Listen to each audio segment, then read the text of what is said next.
I am now on chapter 4 of Power Moves, and it is honestly such a good read.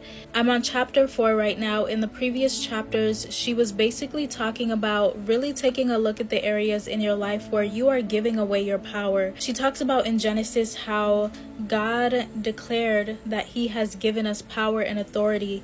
When we truly take a look at our lives, there may be things that we are giving our power away to because we may feel stagnant, or maybe we may feel like we have no control over those areas. We may want these things to change, but we have to consistently remember that as children of God, as children that are surrendered to God, living our lives for God, God is not going to allow the enemy to just have his way in our lives and just get away with it. There's no way that God is going to allow the enemy to rob us of the things that He has in store for us, especially when we are fully surrendered to His will. Something that she said that I feel is so powerful that I just have to share with you guys is in chapter 2, where she says, "The only reason your power is not present is because you did not believe or were not aware that you could possess it in the first place.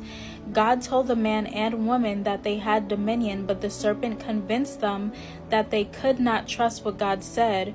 What's crazy about the serpent talking them out of their position of power is that they had power over the very serpent that robbed them.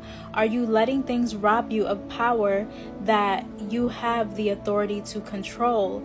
And I think one thing we have to remember again is that even if you feel like there are things outside of your control, you know that as a child of God, God is the one that is in control of your life. So even if you feel like something is outside of your control, you have to understand that God is allowing things to happen for a reason. And regardless of if we understand it or not, we have to know that God is the one that rules over our life. Satan is not the one that rules over our life. So we have to be confident in the power that we possess still, even when we feel like we are at a disadvantage.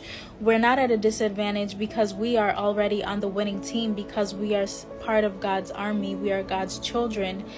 So I definitely recommend this book. I'm so excited to just continue reading this, and I'll give you guys an update in another video.